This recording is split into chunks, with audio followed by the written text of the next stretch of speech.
Monsieur Tillement, je voudrais connaître brièvement, je voudrais que vous me décriviez brièvement votre agence de design et le parcours de la création vers la fabrication. On a un petit slogan tout simple, du simple au beau.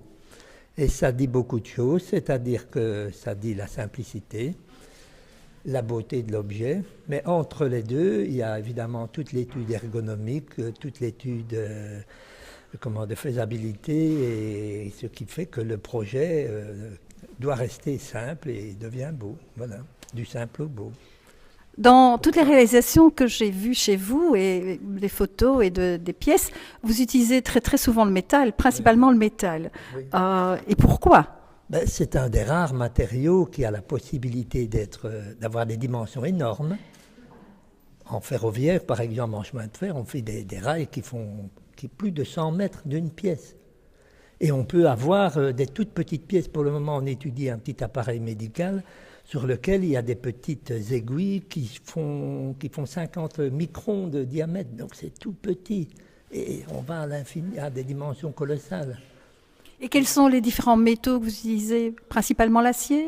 L'acier, parce que c'est d'abord le moins cher, mais aussi vous avez sur le marché des aciers de toute configuration possible qui vous permettent d'avoir de la souplesse pour plier, de la durabilité, de la résistance à la traction et autres. Enfin bon, il y a un tas de caractéristiques, mais bon, vous avez tous les inox, vous avez aussi tout... Et il y a les non ferreux, évidemment, hein, mais dans les aciers, il y a pas mal, ouais. Vous avez beaucoup de produits laqués. Vous trouvez facilement vos sous-traitants en région wallonne, en Belgique ? Oui, oui. Le problème qu'on a, c'est dès que les tirages deviennent un peu importants, là, les coûts sont un peu difficilement mesurables, quoi. Mais enfin, en règle générale, on fait beaucoup en région liégeoise, qui a des très beaux outils pour travailler les aciers, hein.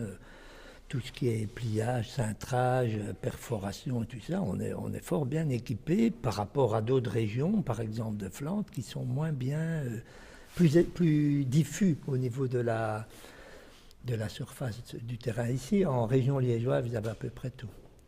Et vous arrive-t-il de tester des très jeunes sociétés qui se lancent dans le travail du métal, ou restez-vous sur des sociétés plus connues, mieux établies, plus anciennes ? Ce qu'il y a, le problème, c'est que pour travailler les aciers aujourd'hui, il faut du matériel assez important, donc des investissements, et les jeunes qui démarrent là-dedans, c'est pas toujours évident, quoi. Parfois dans des découpes laser ou des domaines comme cela, peut-être ? Oui, c'est vrai. Bon, on n'a vraiment pas trop cherché, on est un peu fainéant. On prend ses sous-traitants habituels. Il ne faudrait pas qu'ils le sachent du reste parce qu'ils vont augmenter leur prix. Vous arrive-t-il, avez-vous parfois des problèmes de délai ? Est-ce que les sous-traitants sont suffisamment rapides pour les marchés que vous couvrez ?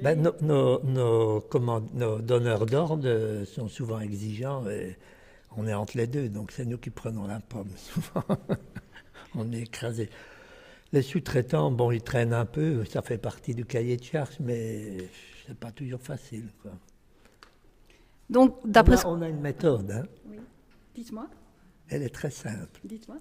Payer dans les 8 jours. Ah oui, ça c'est... Et ça marche. Je peux vous dire que ça marche. Il n'y a plus beaucoup de gens qui le font, mais ça marche. Les compétences techniques, comme vous le disiez, de nos entreprises répondent à vos exigences. Vous n'avez pas l'obligation d'aller voir parfois à l'extérieur pour trouver les compétences. Vous trouvez suffisamment de compétences dans tous les domaines pour vos besoins ? On arrive à subvenir à nos besoins, si on peut dire. Mais dès qu'il y a des problèmes un peu particuliers, on va soit vers des centres comme le CIRIS ou bien le CRM que je vois ici. Ils ont quand même, voire même chez Arcelor, on a été une fois parce qu'on faisait des panneaux photovoltaïques pour Dupont et il y avait des problèmes de métaux dedans. Donc je crois qu'en région liégeoise, on est pas mal équipé pour tout ce qui est centre de recherche, hein. Il y a des centres universitaires qui sont très compétents. Et vous arrive-t-il de travailler dans d'autres disciplines, par exemple, je ne sais pas, avec d'autres types d'entreprises que les sous-traitants métalliques, peut-être d'autres, le composite, etc. Oui, les plastiques.